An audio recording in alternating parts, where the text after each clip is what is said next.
Estimados televidentes de Nicaragua Empresaria, muy buenas noches, bienvenidos al programa de hoy. Queremos hablar esta noche sobre temas estrictamente económicos, el cierre económico de 2016 y cuáles son las grandes perspectivas y los desafíos para el año próximo.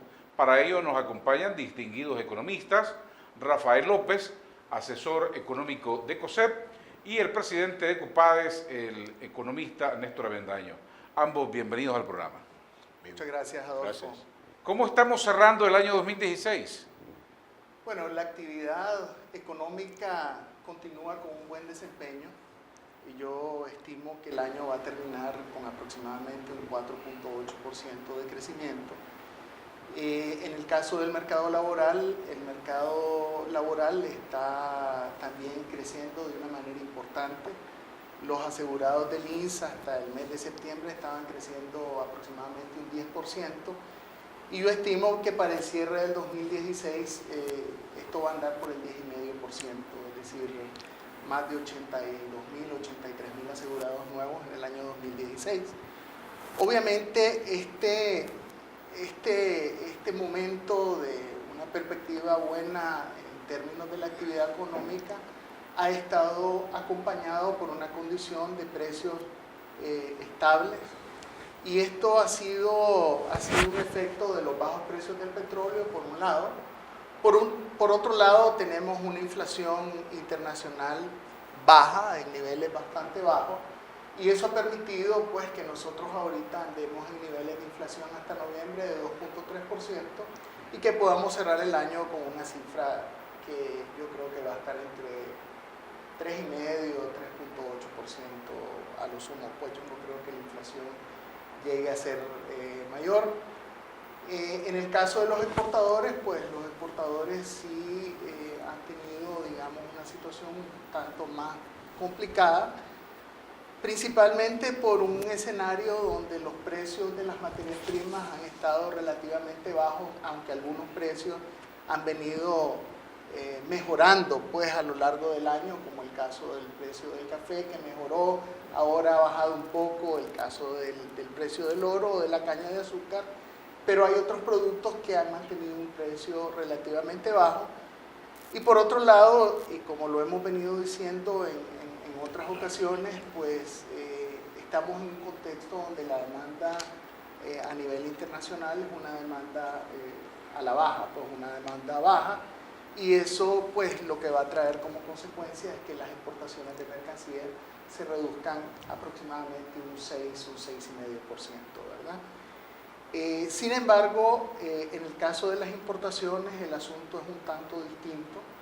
Las importaciones han venido con un desempeño bastante importante y esto también refuerza el tema de una actividad económica que ha venido teniendo un buen desempeño a lo largo del año. Pues yo creo que las importaciones van a terminar con un crecimiento de aproximadamente un 13%.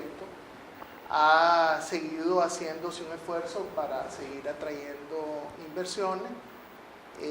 Sin embargo, ahí el dato es un poco el dato que a nosotros nos dicen que es un dato similar al de años anteriores, 1.300, 1.400 millones de dólares. De manera que básicamente ese es el escenario en el cual nosotros nos hemos estado desenvolviendo y los sectores que han apuntalado o que están apuntalando este crecimiento son el sector de comercio. Aparte del sector de comercio está la agricultura, está todo lo que es la parte de servicios, ¿verdad? Hotelería y servicios, también la intermediación financiera, de manera que es un escenario bastante bueno en un entorno internacional complicado en el que nos hemos estado moviendo. Adelante, Néstor.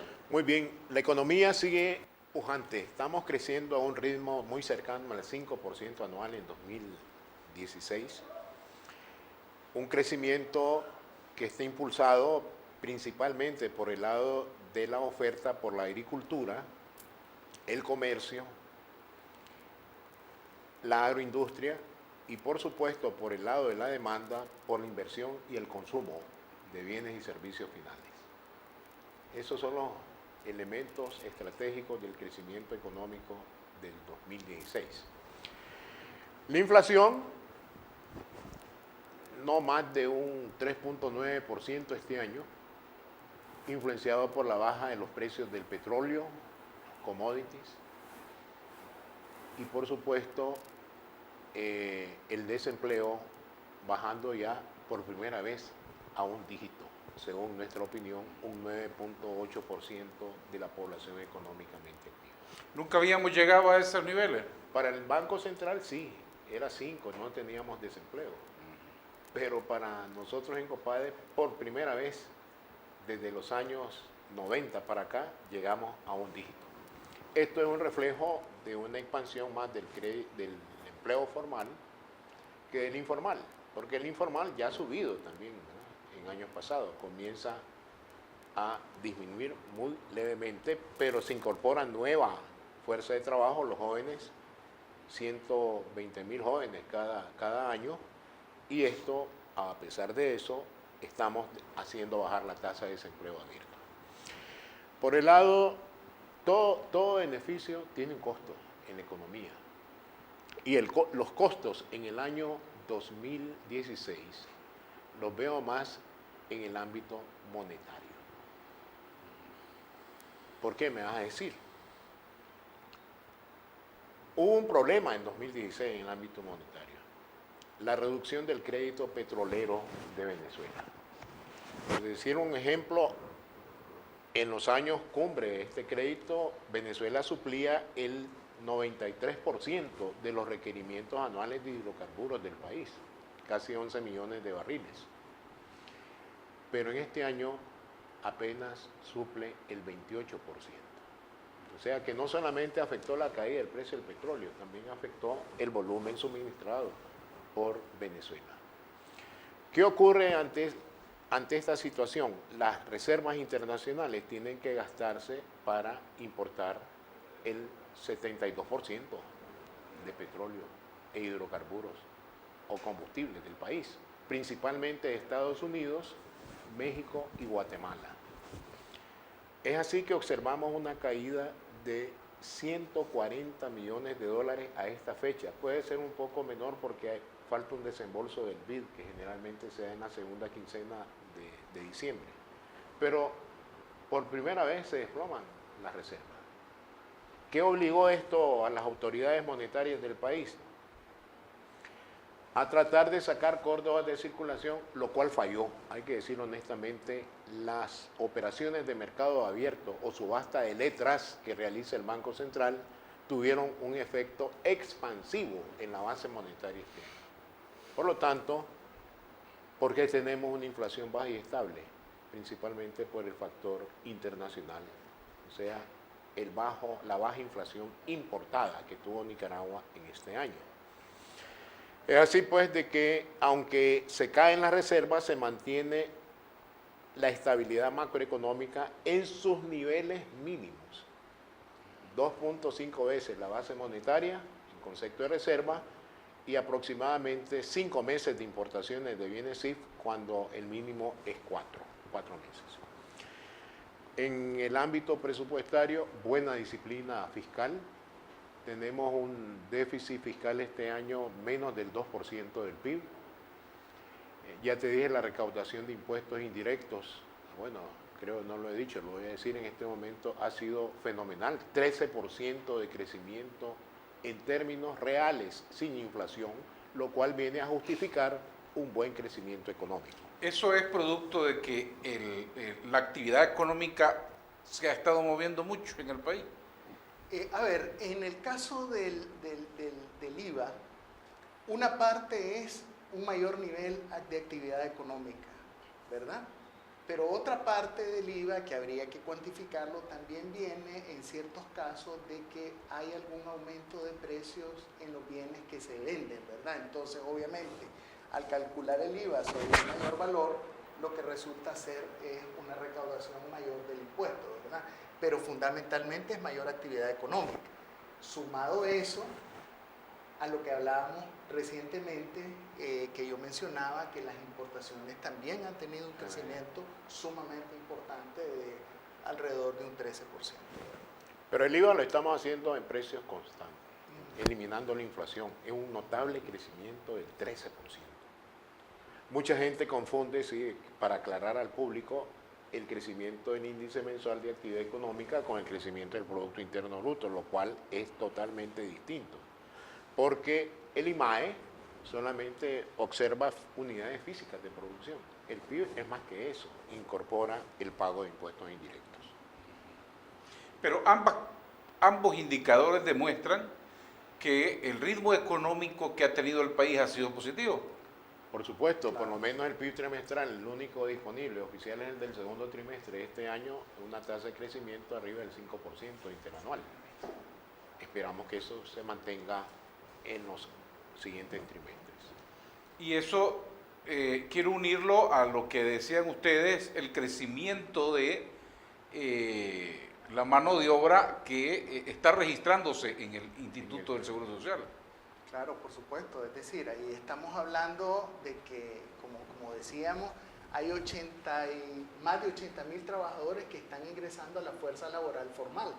El doctor mencionaba que todos los años se incorporan a la economía alrededor de 120.000 jóvenes, un poquito más de 120.000 jóvenes, y obviamente estos 120.000 jóvenes no es que las empresas tienen la capacidad para poderlos absorber en su totalidad, pero lo que estamos viendo es que muchos de estos jóvenes que salen se están incorporando a las actividades productivas formales del país.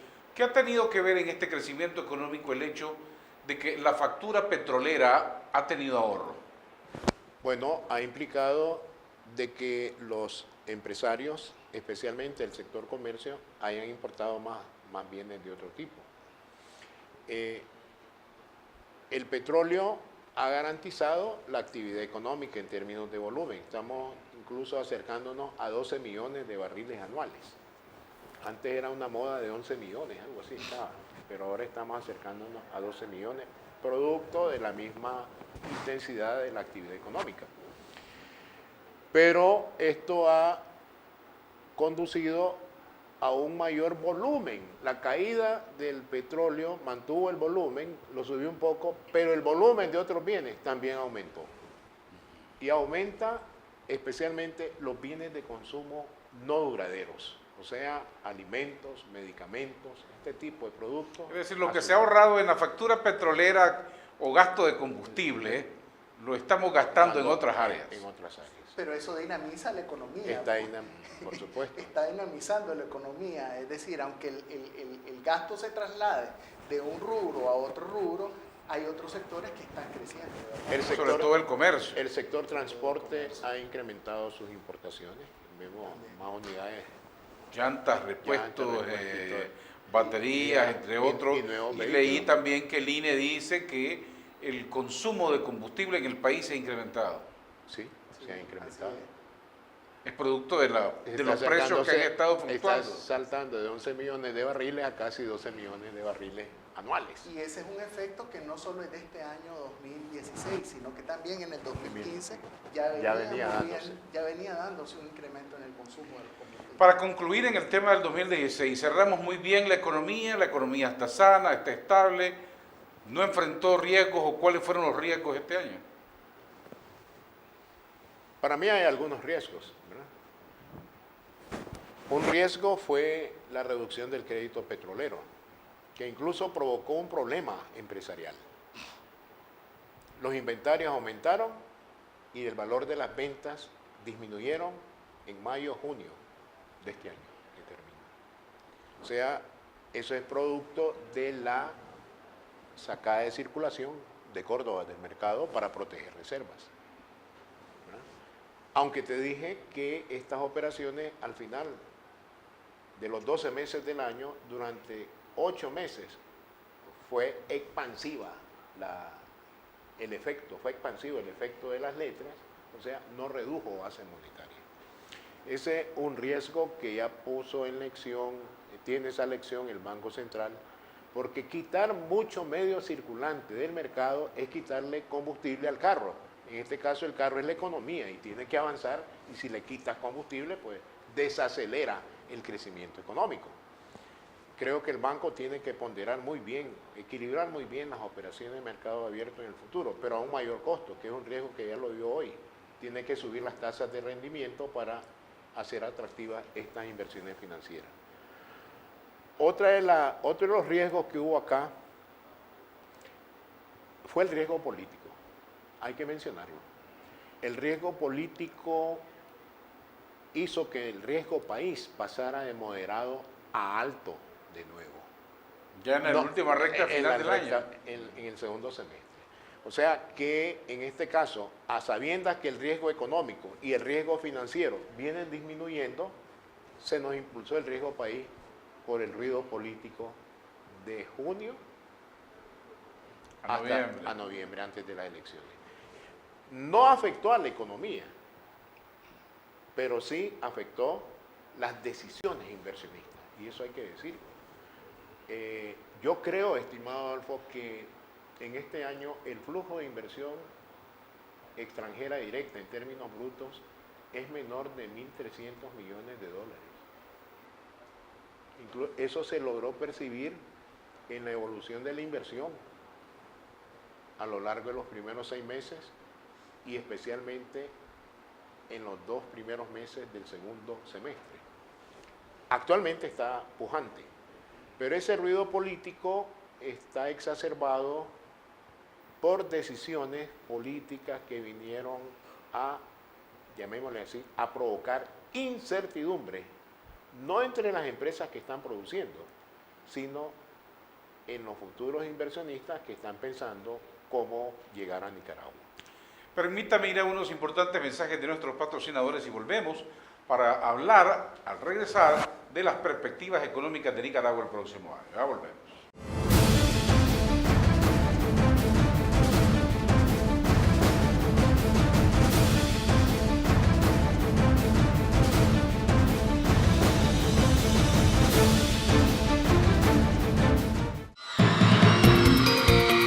Quiero vivir en democracia porque creo en la paz, la libertad y el desarrollo.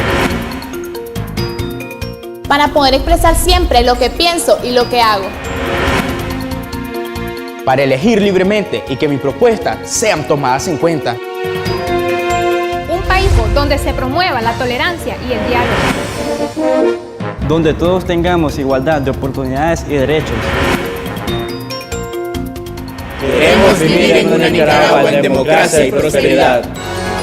Un mensaje del Consejo Superior de la Empresa Privada COSER.